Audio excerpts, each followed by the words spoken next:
Salve Maria, tudo bem com vocês? Hoje nós vamos para o nosso 16º dia da consagração. Queria lembrar para vocês que quem ainda não leu o livro do tratado, não faça a consagração agora. Deixe para fazer a consagração depois. Porque é de extrema importância fazer a leitura deste livro inteiro primeiro, para depois estar fazendo a consagração. Eu sei que você deve estar querendo muito estar fazendo a consagração, mas lembre-se que tem etapas que precisam ser cumpridas, e uma das etapas é fazer a leitura deste livro inteiro. A partir do momento que você fizer a leitura deste livro inteiro, escolha um dia mariano, né? E a partir daí você vai fazer 30 dias antes, né? No caso 31 dias antes, esta preparação. São 30 dias de preparação mais um dia do dia que você vai se consagrar. Então vai dar o total de 31 dias. Essa preparação que eu estou fazendo agora é para Nossa Senhora da Confiança, mas não só para Nossa Senhora da Confiança. Esse mesmo vídeo, essa mesma preparação, esses mesmos 31 dias podem ser usados em outra devoção à Nossa Senhora. Se você não quiser se consagrar a Nossa Senhora da Confiança, que será dia 8 de setembro, você pode fazer Nossa Senhora das Graças, você pode fazer Nossa Senhora Aparecida, dia 12 de outubro. Então tem que ser num dia mariano a tua consagração. Então são 30 dias de preparação, você vai contar 30 dias de exercício e no 31 dia será o dia mariano. Então tem que bater com o dia mariano. Então, para fazer em outra devoção, se você ainda não leu o livro, né? Se prepare antes primeiro, leia o livro primeiro. Quando você decidir o dia que você vai fazer, né, a consagração, aí você volta a assistir o vídeo um por um. Se você quiser participar do nosso grupo no WhatsApp, aqui abaixo tem o link do nosso grupo no WhatsApp. Lá, mês a mês, eu vou estar colocando a preparação de acordo com o dia de Nossa Senhora.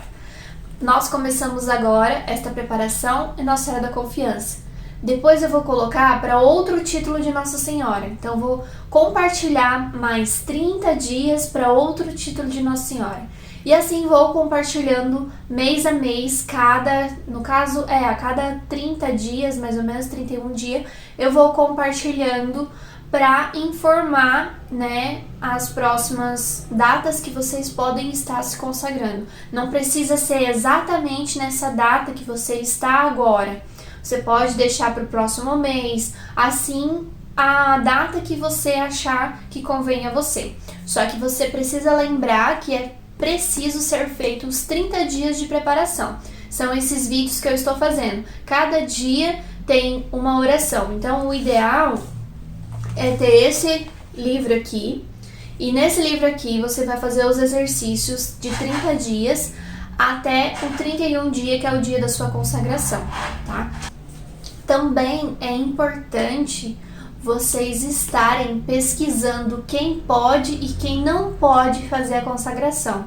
Tem vários vídeos no YouTube explicando quem pode estar fazendo a consagração e quem não pode estar fazendo a consagração, tá? Porque a consagração é algo muito importante e algo muito sério. Então tem que ser estudado antes de ser feito. Não faça nada às coxas, nada à torta direita.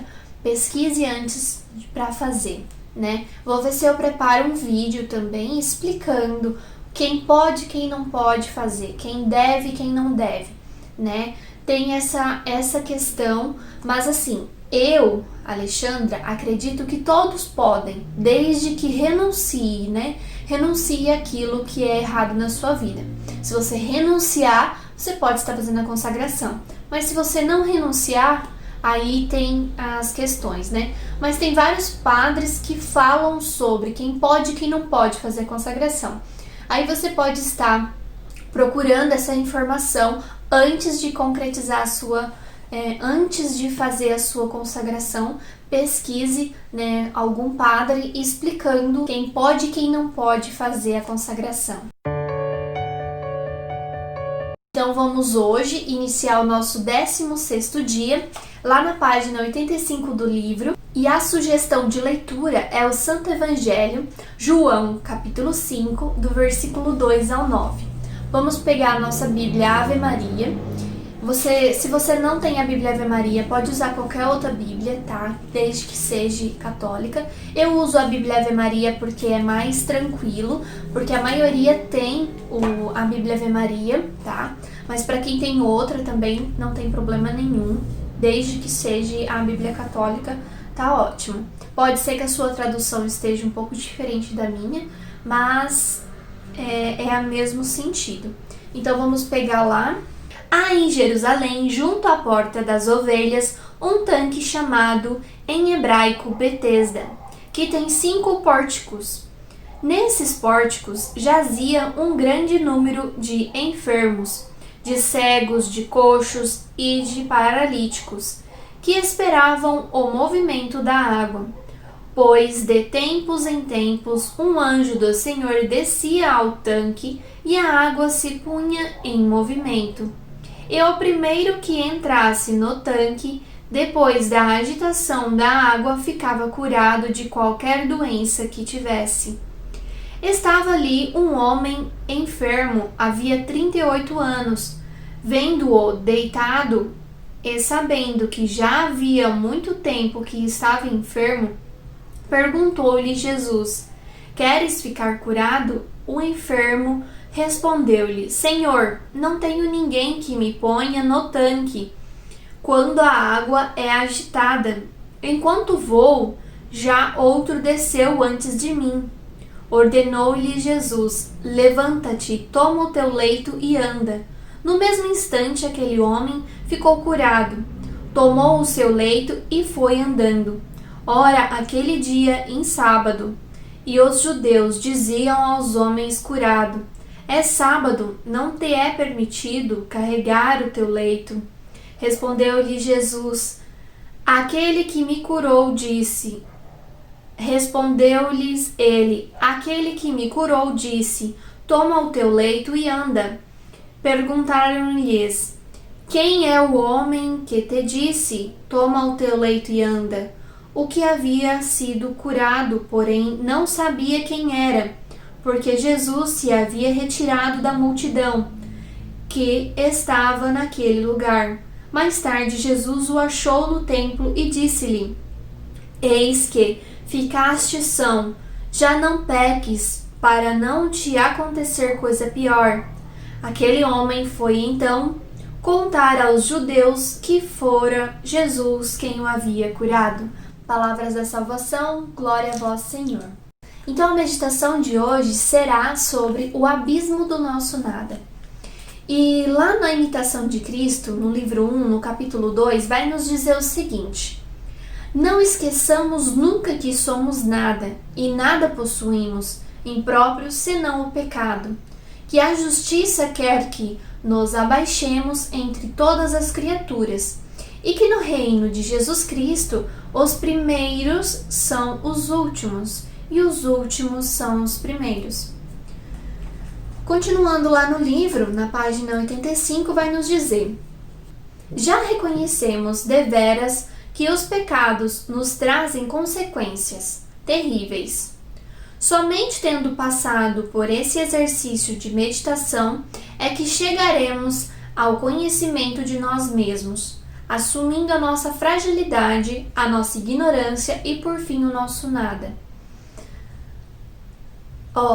Aqui vai falar muito sério uma coisa. Os pecados nos trazem consequências terríveis. Os nossos pecados trazem consequências terríveis. E muitas vezes acontecem coisas na nossa vida que a gente não sabe do porquê está acontecendo. E muitas vezes é por causa do nosso pecado. Então nós temos que rever os nossos pecados, né? Tirar esse peso dentro de nós, né? Reavivar a chama de Deus em nós, né? E renunciar os pecados que vivemos na nossa vida. para assim evitar consequências terríveis e acontecimentos ruins na nossa vida em relação ao pecado, né? Deus é aquele que é desde toda a eternidade. Nós, sem Ele, somos nada. Sem Deus, nós não somos nada. Com Deus, nós somos tudo. Sem Deus, nós não somos nada. Ele é quem nos conserva. Se ainda vivemos, é porque Deus pensa em nós. Se tem pessoas na terra, é porque Deus ainda está pensando em nós. Deus ainda quer e ainda pensa na gente. Em cada ação, seja no corpo ou na alma, dependemos dele para tudo. Para tudo dependemos de Deus. Então temos que ter essa consciência. Nós, esse nada de quem estamos falando, fomos criados pela misericórdia do Senhor, para a sua glória, seu serviço e para a felicidade. De posse deste conhecimento, como poderemos revoltar-nos contra Deus, praticando o mal, o pecado, né? Como poderemos, né? Como poderemos nos revoltar contra Deus, praticando o pecado, né? Unicamente nele somos e fazemos o bem. Com Deus, caminhando com Deus, automaticamente você faz o bem. É de nosso Senhor que brota o querer e o fazer. A iniciativa parte dele, só não podemos impor obstáculos. No desenrolar da vida, temos que, a exemplo da Mãe do Céu, viver a humildade, tendo de nós pouca conta e pensando sempre o melhor daqueles que nos rodeiam. É realmente necessário reconhecer quem somos e não murmurar quando formos desprezados? Haveremos de fazer tudo como se dependêssemos unicamente de nós, mas sabendo que tudo depende de Deus? Ao realizarmos todas as ações da melhor maneira possível, eis que nos aparece a seguinte máxima: somos servos inúteis, não fizemos mais que a nossa obrigação. Segundo Santa Catarina de Sena, é na cela do autoconhecimento que adquirimos a perfeição. Somos frágeis nos nossos corpos, pois estes estão sujeitos a toda fraqueza. Nós somos nos nossos bens materiais, pois tudo o que possuímos pode ser perdido por um erro de administração, inveja, pelos ladrões ou pelas perturbações dos negócios. Na estima que de nós têm os outros, porque ela pode ser perdida por uma calúnia ou pelo aparecimento de alguma ação má que cometemos outrora. Por fim, somos também muito frágeis na nossa vida espiritual e podemos cair em pecado mortal, a cada instante afastando-nos de Deus. Vale lembrar, lá em Lucas, no capítulo 17, dar uma lida lá para entender um pouco dessa questão de que podemos cair em pecado mortal a cada instante afastando-nos de Deus. Como confiar em nós mesmos? Como confiar em nós mesmos? Nas próximas forças, possibilidades e saberes. A ciência que possuímos, por exemplo, é mínima e cheia de imperfeições. E desprezamos as verdades mais excelsas. E desprezamos as verdades mais excelsas. Orgulhamo-nos dos conhecimentos materiais e tornamo-nos, por assim dizer, acanhados na capacidade de penetrar nas luzes da verdade revelada. É imensa a nossa ignorância e ainda nos julgamos grandes sábios, firmando-nos nas próprias opiniões. Com tristeza ignoramos as nossas tendências e defeitos, e na maioria das vezes nem o reconhecemos quando nos chamam a atenção. Muitas vezes tem pessoas que falam para nós, né, que nós erramos, que nós temos algum erro, e muitas vezes a gente quer que o outro mude e a gente não quer olhar o nosso erro, e sim olhar o erro do outro. Mas se um relacionamento a dois, um casamento, por exemplo, não dá certo, quem que ali precisa mudar, né? Não é só uma pessoa que precisa mudar. Porque não adianta você apontar o erro do teu marido, por exemplo, ou da tua esposa, e achar que ela está errando somente, ou ele está errando somente. Porque não, os dois estão errando. Olhe o seu erro primeiro para depois apontar o erro do outro. Queira mudar o seu erro primeiro. Mude as coisas que estão erradas na tua vida. Não queira ser sempre ao centro das atenções, sempre o certo em tudo. Porque nós não somos certos em tudo. Nós temos que nos abaixar, nos humilhar muitas vezes. Porque nós também erramos, nós também pecamos. E assim é a mesma coisa em relação ao pecado, né? Não acuse o pecado do outro, olhe o seu pecado primeiro. Às vezes o teu pecado é muito maior do que o pecado do outro. Então não queira julgar a outra pessoa, julgue a si próprio primeiro. E através da sua conversão, você vai converter a pessoa que você tem dito que está em pecado. Então se converta primeiro para depois querer converter o outro. Queira arrumar o seu pecado primeiro, se arrepender dos seus pecados, reconhecer os seus erros para depois julgar a outra pessoa, né? Então, aquele que bem se conhece tem-se por vil e não se deleita com os louvores humanos.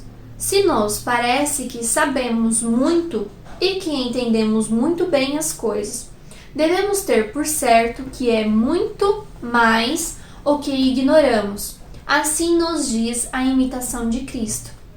É sob a luz que emanam de Maria Santíssima que melhor reconhecemos a imensidade da nossa miséria e nos desprezaremos confiando somente em Deus, pois a verdadeira devoção torna-se-á o remédio solutar para os nossos males. A verdadeira devoção à Santíssima Virgem Maria, ela vai te dar uma maior facilidade para lidar com os males da sua vida, com os pecados da sua vida. Ela é realmente uma devoção, um tratado, né? Um exercício espiritual para você praticar dia a dia na sua vida, que vai te transformar cada dia uma pessoa melhor rumo à santidade através das mãos de Maria. Então é extremamente importante essa devoção, né? Como fala aqui, né? Que ela se torna um remédio para os nossos males. Então, e é sob a luz de Maria Santíssima que vamos alcançar essa graça. Sendo fiéis a essa devoção, claro. Nós devemos ser fiéis a essa devoção. Não deve descumprir ou continuar pecando, né?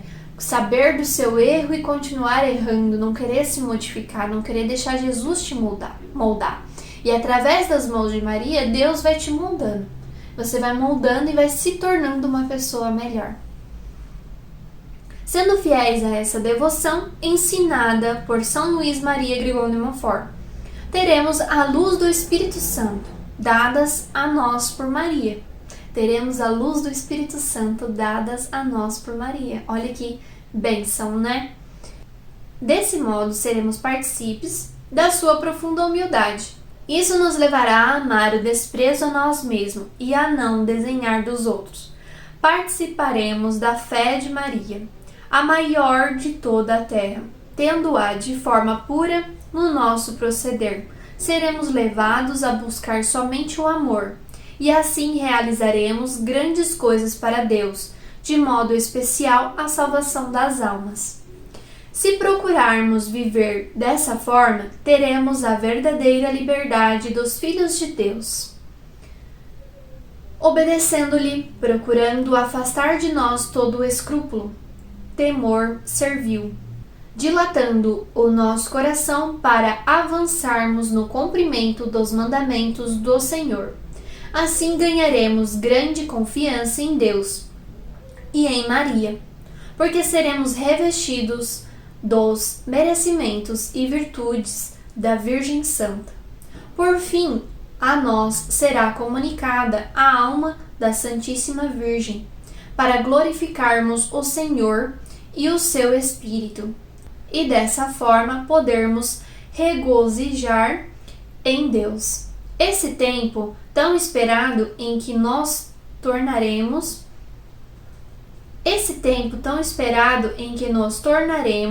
cópias vivas de Maria, há de vir para que se estabeleça logo o reinado de Jesus no mundo. Sejamos, pois, fiéis à consagração que iremos realizar. E a oração do dia de hoje, então, vai ser: Mãe poderosa, nesta preparação para a nossa entrega total ao vosso carinho, surpreende-nos a tão grande distância entre nós e as vossas virtudes. Confessamos o abismo do nosso nada, elevamos o olhar para vós, ao contemplarmos o esplendor da graça com que Deus vos revestiu, a fortaleza inabalável com que vos confirmou e a divina sabedoria que iluminou a vossa inteligência. Trazei-nos o dom dessa humildade, que nos faça desconfiar de nós mesmos, para nos apoiarmos somente na força de Deus e na certeza do vosso amor fiel. Amém. Jaculatória, Maria, Mãe do Verbo encarnado, livrai-nos dos espinhos da nossa miséria, fragilidade e ignorância das coisas do céu. Então, agora nós vamos para as orações. Eu vou fazer só uma oração aqui, as outras vocês podem estar fazendo no particular de vocês. Então, nós vamos fazer, as orações dessa semana são a Ladainha do Espírito Santo, na página 167, a Ladainha de Nossa Senhora, na página 170, e a Saudação a Nossa Senhora, na página 166, o Santo Terço ou o Santo Rosário e a oração do Magnífica. E no próximo vídeo, não nesse, no próximo, amanhã, eu vou estar ensinando para vocês a coroinha de Nossa Senhora. Então, eu vou fazer agora com vocês a saudação de Nossa Senhora. Saudação a Nossa Senhora. Ave sempre bela, ó Virgem Mãe de Deus, do alto mar estrela, porta azul dos céus. Novas o anjo traz, ave te saúda, funda-nos na paz, de Eva o nome muda. Mansidão, pureza, ó Virgem sem igual, dá-nos com presteza e livra-nos do mal. Quebra algema ao réu e dá aos cegos luz, dá-nos, Mãe do céu, o que ao céu conduz. Mostra seres mãe, faz a nós descer, quem por nós nascido, quis de ti nascer. Dá-nos vida pura, um caminho certo para quem procura ver Jesus de perto. Seja ao Pai louvor, ao Cristo também, ao Consolador igualmente. Amém. Agora você pode estar fazendo a oração do Magnífica. Vou colocar aqui uma foto. Depois vocês podem estar fazendo a oração do Santo Terço. E no fim do Santo Terço, vocês coloquem a oração da Ladainha do Espírito Santo e da Ladainha de Nossa Senhora. Então, muito obrigada por terem participado de mais um vídeo aqui com a gente. Que Deus abençoe você, sua família. Tchau e até o próximo vídeo. Beijos.